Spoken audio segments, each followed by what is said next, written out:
Hello Aries, Sun, Moon, Rising, and Venus Signs. Kamusta kayo? Sana po ay nasa mabuti kayong kalagayan. Welcome back po sa Star Tarot. Kung bago kayo dito, welcome din kayo. Thank you sa inyong support. I truly appreciate it. God bless you all, Aries. Pauna mensahe ni Aries ay orphan. Ayan. So, ang iba siguro sa inyo rito, you're feeling isolated, no? So, siguro you're feeling alone, siguro, or baka, no, talagang ina-isolate din ninyo ang inyong sarili. Siguro din, mas sa ngayon, parang ayaw nyo muna ng makipag-mingle sa ibang tao. Siguro ngayon, mas gusto ninyo na mapag-isa muna kayo.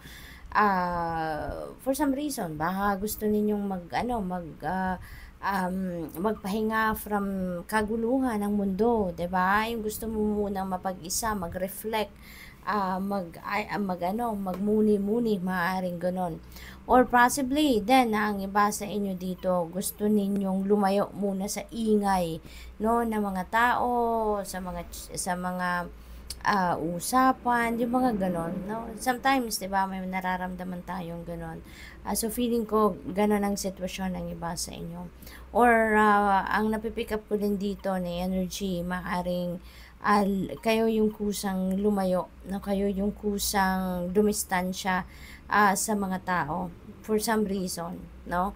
Baka gusto ninyo na kayo ay lumayo muna sa ingay ng mga tao, sa mga chismis, sa mga pangbubuli, sa mga kung ano pang mga ginagawa siguro ng ibang tao sa inyo. So maybe ikaw na yung kusang umiiwas or kusang lumalayo sa mga ganong sitwasyon, no? But this is number 5 also, and number 5 resonates with change. Kaya kung ano man ang dahilan ng pag-iisa ninyo, ano man ang dahilan ng pag-iwas ninyo sa mga tao or sa kaguluhan ng mundo, that is going to change. Now, that is going to change for the better. Okay? Kasi low vibe, no? Ang iba sa inyo dito, you're feeling low vibration energy. We have regeneration. Ayan, you're giving yourself an opportunity dito to renew yourself. Okay? Dito siguro sa pag-iisa ninyo, may mga realizations kayo dito, no, na baguhin ang inyong sitwasyon. You are going to create something new, something different. You're going to create a different experience, no, sa buhay ninyo dito, and you're going to give yourself an opportunity to renew, and bibigyan ninyo ang sarili ninyo ng rebirth, no, yung ganon. At maaari din ng iba sa inyo rito, talagang gusto ninyong mapag-isa, gusto ninyong muni-muni because you want to figure out kung ano yung mga nararapat ninyong gawin at napagbabago, no, sa sarili ninyo, sa buhay ninyo. Kaya maaaring yun ang gusto ninyo munang gawin, no, yung lumayo muna sa mga tao, mapag-isa, magmuni-muni, mag-meditate, yung ganon, so that you'd be able to reassess, no, and re-evaluate your situation para malaman ninyo ano yung mga bagay, tao, sitwasyon na kailangan ninyong i-keep sa buhay ninyo, ano yung hindi, and you are going to give yourself a chance, no, na baguhin ang buhay ninyo, no? What else? We have observer. Ang iba sa inyo, Aries, maaring sa ngayon nag-observe lang kayo, no? Ang tawag dito, yung nagmamasid. Thank you, Spirit. Nagmamasid siguro ang iba sa inyo dito. You're not taking action sa ngayon, no? Baga nasa stagnant energy kayo sa ngayon, and what you're doing is nagmamasid, no?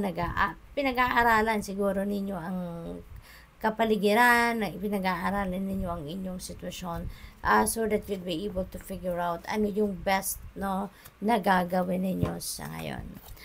We have number 6, not for you. Ayan, so siguro meron kayong ginagawa, or meron kayong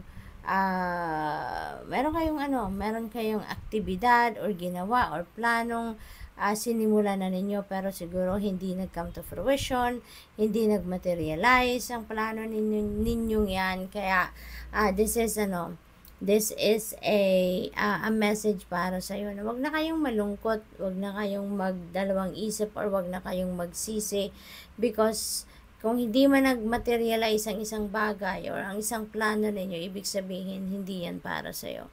Ibig sabihin that's not for you. Ibig sabihin it's not for your highest good. No, otherwise mangyayari yan, ibibigay sa inyo yan. Okay? Pero the fact na hindi nangyari, hindi dumating, or hindi nag-materialize, hindi yan para sa iyo. There is something better na piniprepare ang universe para sa inyo. So what else? We have poised. Ayan. So you know what to do. No? You will be able to realize talaga dito. Makakatulong yung pagninilay-nilay ninyo, yung pagmumuni-muni ninyo. Makakatulong yan sa iyo. Magkaroon kayo ng kalinawan sa inyong isipan. You'd be able to have that enlightenment. No? Magkakaroon ng kalinawan ng inyong isipan, and you'll be able to figure out ano na ang susunod ninyong gagawin. You would know. Or you'd know. A change in the wind, ayan. So, may pagbabago talaga, diba? Meron tayong regeneration. So, ibig sabihin, merong pagbabago talaga na magaganap. So, meron na kayo sigurong plano before, kumbaga nakakasana, pero hindi pa ninyo na-roll out, or hindi pa ninyo nasimulan. Kaya sa ngayon, maaaring merong mga bagong opportunities na dumating, at yan ang makikita ninyo siguro na, siguro ito na lang muna, yung gagawin ko. Kaya there is going to be a change, sa inyong mga plano sa ngayon. So, what else? Parang may relocation din, may travel ang ganap ng iba sa inyo rito, Aries. So, maybe you are going to, to change the place of residence, maglilipat bahay, yung ganon. We have co-create. This is a reminder for you, Aries, no?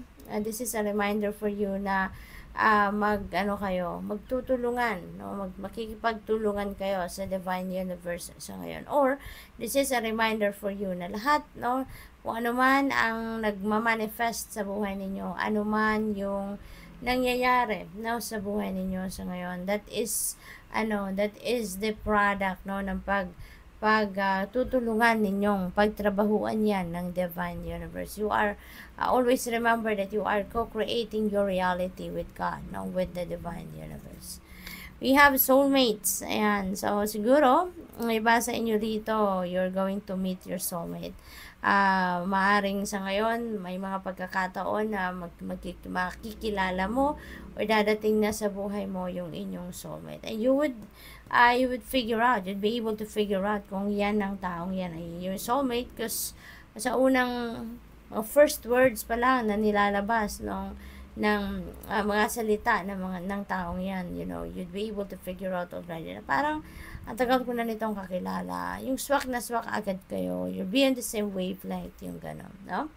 So, tignan natin kung ano ba ang final message ninyo, Aries. Final message ni Aries.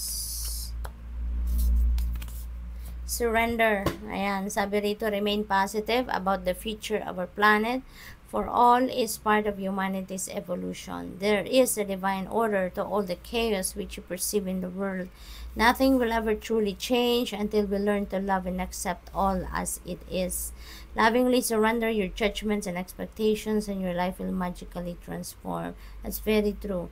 Kasi kapag nagsusurrender tayo, no, sa Divine Universe, when we are surrendering to the natural ebb and flow of life, no, lahat pinapaubayan na natin sa universe, you will see that things will change for the better, no? Kasi kung ano yung destiny ninyo, that is what is going to unfold. Yan ang mangyayari at mangyayari. Okay? So, good luck. Thank you for watching Love and Light. Namaste.